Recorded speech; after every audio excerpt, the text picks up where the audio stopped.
to start off, again, as we did on Thursday, we're going to start with AJ's one-day scouting extravaganza. And today we've got a triple header because I believe, if I'm putting it correctly, AJ got a little bit, maybe not bored, but restless, maybe would be the word, and wanted to cram another one in there last minute. I just figured that Herman Trough wouldn't do well on a thumbnail.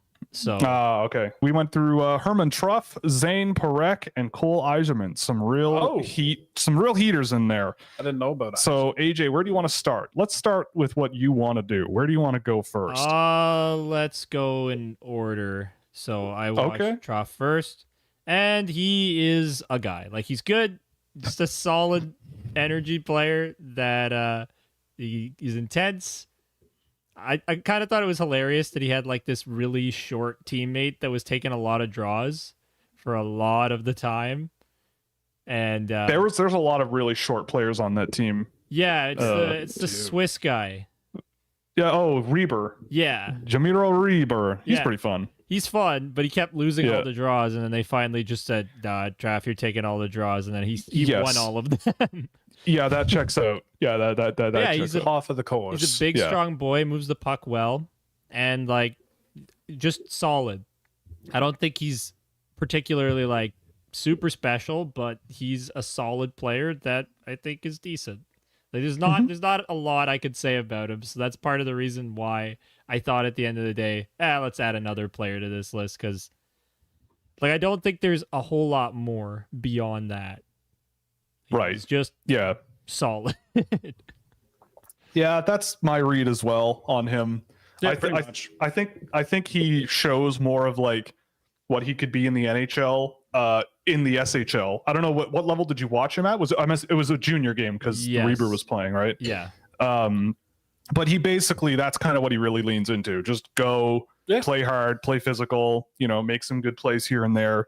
Flash some cool skill. Yeah, he's kind of up that Brandstad Nygård alley if you're looking at those types of players, like a big heavy dude. He can shoot. He's got a pretty good shot, so that's also pretty fun.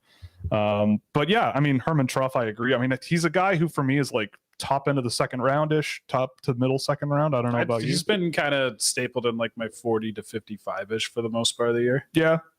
I mean, so I don't know, AJ. What do you, if it were you, considering what you know about players in the draft, would this be a guy that you call in the first round at some point, or no? I mean, I don't think it's impossible, but I think looking back at other drafts, like, he's a second round guy to me, like based on what I've seen in previous years. But he's just a solid player. I think you know what you're getting out of him, and that's perfectly fine. I think he'll play, and I think he'll play on a third line. Yeah, it's funny because it's pretty straightforward, but I'd say I think that's a pretty fair read of it, though. On the other hand, the next one. Oh yes, Zayne Parekh. Let's go. Yeah, we can get into this. I don't know, man. I don't know. He's so weird. It's like you see him do some really cool things with the puck. Like I saw him set up somebody for a really nice goal. But man, it's like sometimes he'll make passes and it's just careless. Like it's just like his brain shuts off as he's making the play, and then the puck's going the other way and he's hemmed in forever, and he's just kind of soft on pucks in the defensive end, and it's not great. But when he has the puck and he's carrying it up the ice, he can do some pretty nifty stuff. But it's, again, one of the things you said. He's a defenseman where the best of him is not. It's in the offensive zone, right? It's not in the D zone that you're getting the best of Zayne Parekh, and like that's a bit of a problem. So I don't know what to think of him. I feel like he's either it's gonna be like, not that he'll be as good as Evan Bouchard, but he'll either hit like that in a way where he's a guy who is an offensive defenseman and really that's it, or he just won't work out at all. Is kind of where I'm at. Pretty succinct and pretty on par. Yeah, I've seen a lot of them this year because I feel like an insane person because I'm going, how the hell? Like, I mean, sometimes you see it's like, but how the hell did this guy almost score 100 points? But he puts the puck on net a lot. Yes, and he certainly, draws pressure and passes decently well. Yes, he does. But how, like you said, Evan Bouchard, but like, is there, as he is now, like, is there an NHL player that he kind of reminds you of? Like, to me, Evan Bouchard was he's much more not like Evan Bouchard. I'm just thinking like from the perspective of he'll have the one role kind of thing. Yes. Yeah, that's his job. Zayne Parekh almost, in my data, like almost like alone relies on passing pucks across blue lines and everything. And he passes the puck a lot and he misses a lot. Yeah. A lot. So I don't know. I mean, I agree. I don't know what he is, right? Like, I imagine he'll be a top 10 pick. I imagine. Yeah. I'd be surprised if he wasn't. Yeah. I think I think it's possible he falls, because I cannot imagine NHL teams watch him as a defenseman and don't see problems with projecting him. Most people, when you watch him, should at least have some legitimate, like, real concern about the D zone game. Yeah. Like, there's having the belief that it will get better over time due to XYZ, whatever you may think it is, which is fine. That's understandable. You want to expect players to improve and try and accurately guess when it's going to happen. But there are things, the lack of physical play, the positioning, the cherry picking positioning at times, following players over to the boards too much. It's not like it's just one or two issues. Like, you can see a trend of like, kind of like present all throughout his D zone game.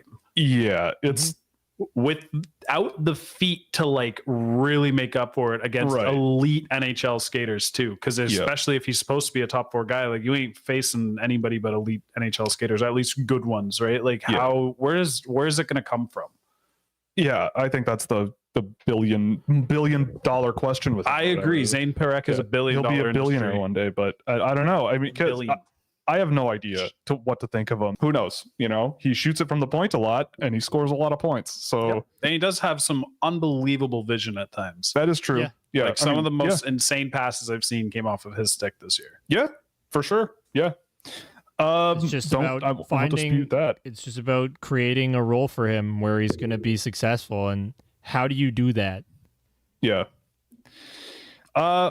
So we can flip over to Cole Eiserman, who is the other one you took a look at real quick before the show. Yes. I will say that I haven't seen him in a while. It's been quite a while since I've laid eyes on him. Games are my 2 best viewings, personally. Yeah. Okay. Well, AJ, what do you got? I saw the second last game because that's what was available.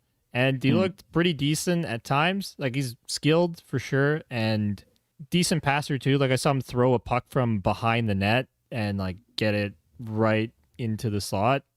And it was a pretty dangerous chance. It's just nobody was able to convert on it. I see a good player there. It's just from what you've told me about him, Will, especially with the whole concerns, like, guys don't like playing with him, apparently. That's not ideal, right? Like, I think he's a player. He's definitely somebody you could put in your top 6 and be like, yeah, you can shoot the puck pretty decently and you can make plays.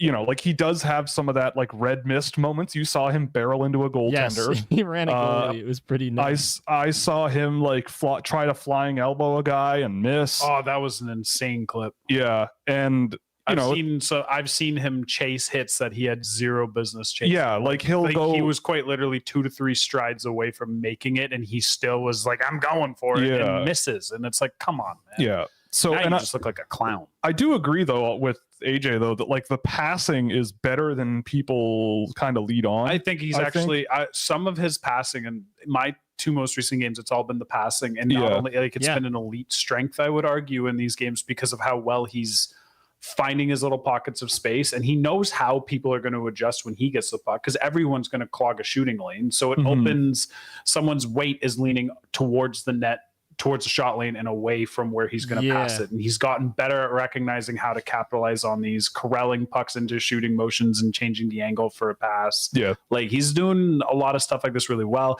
He does play with physical intensity. His skill and control with the puck in transition has gotten better as the year goes on, or actually, it honestly looks like it did last year, and maybe he was just kind of going through something earlier in the year. Maybe he was hurt. I don't know. Yeah. But I will say, like, it's easier to look at Eiserman now and have faith in him having a role that's not just shoot puck on net in the NHL. Right. Still not like ecstatic about it, and I still think Teddy Stiga is a little more enticing. Well, he brings more to the table, I think. Yeah, but I think both of them are, or at least let's go back to Eiserman. I do think like he's moving back up the board now. Like I think he trended far down, and now he's definitely coming back up. Yeah, he's as low as he'll get on mine, and I'm going to take a lot of looks at him before the end of the year and bump him up. Probably bump him up. I mean, the guys ahead of him, I could see him passing those guys based on what I've seen. In the games that I've tracked, Eiserman barely has shot the puck. You know, it's just he just doesn't really get the chance to do it. So to me, it's like someone else often has to do a lot of the legwork, but I feel like that's a thing that's kind of gone away over the year. Like at the top prospects game, I thought he showed really well, like with the puck rushing and the puck control, and the Five Nations, he was also really good there too for that. So that maybe has gotten better, but I also, so I just haven't seen him in a while, but I have all the time in the world for him to have a bit of a renaissance for an overcorrection perhaps. From everyone at the beginning of the year a little bit. And the one thing I did also notice about him is he constantly wants the puck. Like, he's always like he's looking at his teammates like, give me the puck, give me the puck. And so when you have that as a player, it's like that's fine. But when I give you the puck, what are you going to do with it? And it seems like a lot of the time when he has it, it's either I'm just going to shoot it or some sort of low percentage, weird. Like he'll force something when he has to. He wants looks and he doesn't seem to like fully think it through. So then he's like, oh, okay, what do I do now? And then he loses it. And I think you hope that the version of him that comes to the NHL is one that kind of accepts that he's not going to be the main guy on a line and instead like can score as much as the main guy on the line by taking I don't want to say more of a backseat role because he'd be the finisher in the offensive zone. You want to get the puck to Eiserman to either make the final pass or the shot. Yeah, I agree. I think there's a job for him for sure. And to me, he's just like part of that soup in the middle of the first round where it's like, if you want a guy who can score goals and with a bit of an edge to him, then here's a guy, you take that one. Here's 6 other guys that have other things that they do really well. That it's could, like, what do you want? What do you want? Are you trying to add to your team? Yeah. And how are the vibes? What are your vibes with the player?